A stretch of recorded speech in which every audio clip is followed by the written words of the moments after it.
श्रीपादराजं शरणं प्रपद्ये। सद्गुरुनाथ परमपिता परमात्मा श्री गोपाल बाबा महाराज की जय। श्रीपाद श्रीवल्लभ स्वामी लेखमाला लेखक क्रमांक 94। श्रीपादांना तुमच्या ऋणातून मुक्त करू नका, नाहीतर। हे शब्द आहेत मातामह बापनाचार्यांचे।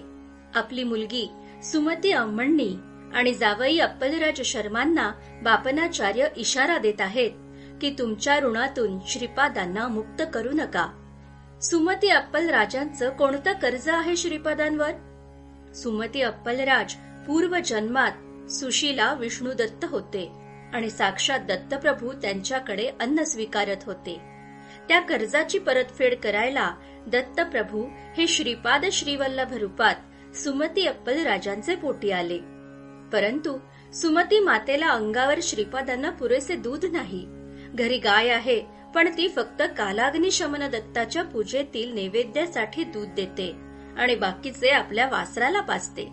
बापनाचार्यांकडे, नरसिंह वर्मांकडे, व्यंकटपय्या श्रेष्ठींकडे भरपूर दूध देणाऱ्या उत्कृष्ट गायी आहेत, परंतु अप्पलराज शर्मा कोणत्याही प्रकारचे दान स्वीकारत नाहीत। अप्पलराजांना जास्त मिळकत नव्हती।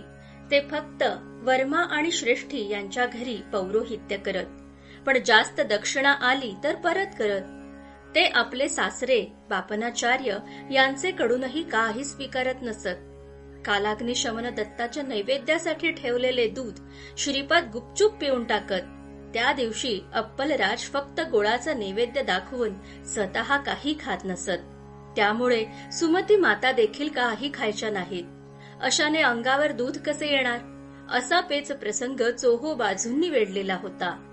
अप्पलराज इतके निस्पृह होते की ते फक्त श्रीपादांच्या, सुमती मातेच्या आणि स्वतःच्या वाढदिवशी बापनाचार्यांकडे भोजन स्वीकारत। याबाबत सुमती अप्पलराज एक दिवस आपसात बोलत होते।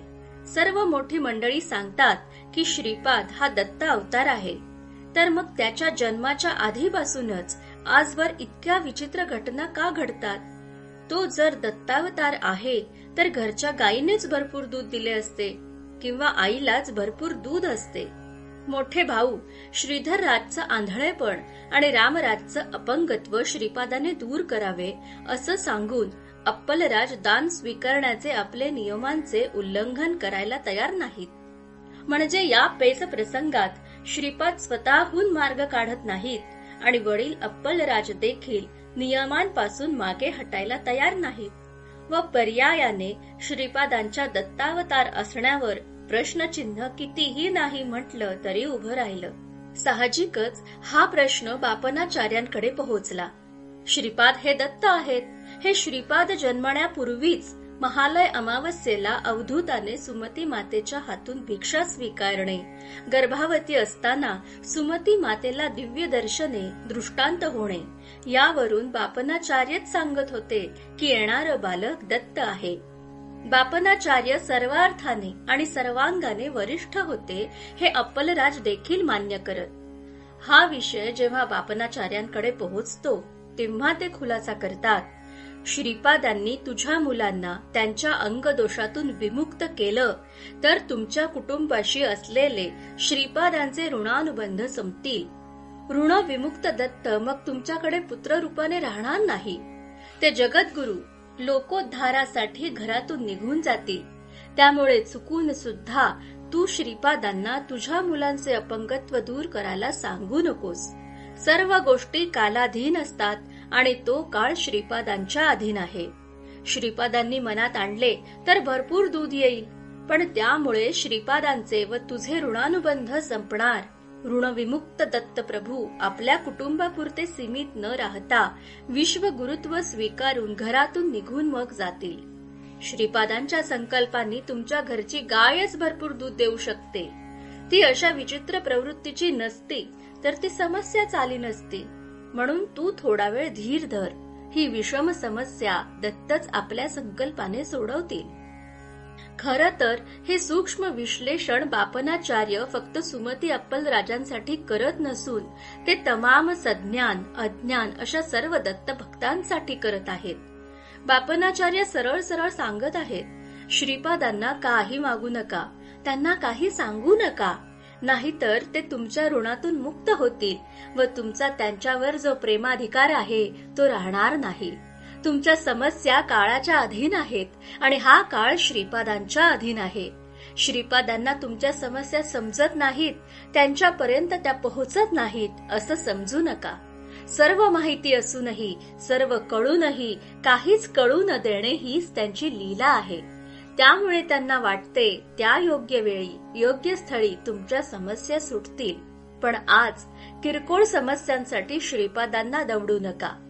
एकदा हातून सुटले की ते परत कोणत्या जन्मी पुन्हा हाताला लागतील सांगता येत नाही. तुम्ही करत असलेली त्यांच्या चरित्राची पारायणं, त्यांच्या स्तोत्राचे नित्य नियमाने अमुक एवढे पाठ, त्यांच्या पूजा, नैवेद्य हे त्यांच्यावर तुमचं कर्ज ऋण आहे. ते तसंच राहू द्या. तुमचे प्रश्न त्यांना समजतात, ते कधी सोडवायचे हेही त्यांना समजते. व्याजाची, परतव्याची वाट न पाहता, इच्छा संकल्प न ठेवता त्यांच्यावर तुमच्या कर्जाचं ओझं वाढू द्या. म्हणून त्यांच्यावरील भक्ती वाढवण्यासाठी पारायण, स्तोत्र करा. त्यापूर्वी अमुक एक समस्या निवारणासाठी म्हणून संकल्प करू नका. ताकासाठी कामधेनू दवडू नका.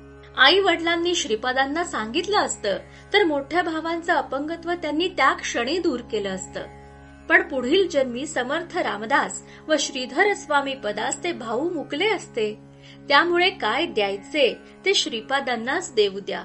अमुकच द्या असं त्यांना सांगू नका. दवाखान्यात आपण डॉक्टरांना सांगतो का, मला अमुकच औषध द्या?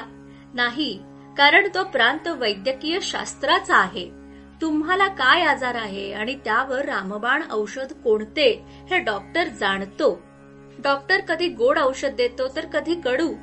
आयुष्यातील समस्या आणि त्यावरील दैवी कृपा ही अशीच असते. औषध कडू असलं तरी त्यानं आपली तब्येत सुधारणारच आहे, ही श्रद्धा आणि विश्वास महत्वाचा. जसा प्रभू श्रीरामाच्या चरित्रात आदर्श भक्त हा हनुमान आहे, तोच हनुमान श्रीपाद श्रीवल्लभ चरित्रात देखील आदर्श आहे. कारण श्रीपाद श्रीवल्लभ प्रभू जेव्हा शंबल प्रांतात जातात तेव्हा तेथे रामनामात ध्यानमग्न अवस्थेत असलेल्या हनुमानाला ते आशीर्वाद देतात की हे तुझं अकर्म आहे. कोणत्याही कामने विरहित तू हा जप करत आहेस आणि अकर्माचे फळ काय द्यायचे हे मी ठरवतो. म्हणून तू येणाऱ्या शतकात साईबाबा म्हणून ये. मी माझा स्वामी समर्थ अवतार समाधिस्थ होताच तुझ्यात येऊन मिळेल आणि आपण दोघे जगाचा सद्गुरु अवतार जगासमोर ठेवू. तू येणाऱ्या सत्ययुगाचा ब्रह्मा होशील. श्रीपाद श्रीवल्लभ जर असं काही देतात तर 11 वेळा स्तोत्र आणि 10 माळा जप करून आपण आपल्या सर्दी पडशासारख्या दुखण्यांचे प्रश्न श्रीपादांना का सांगावे? हिराचंद गोपालचंद कोठारे. दिगंबरा दिगंबरा श्रीपाद वल्लभ दिगंबरा.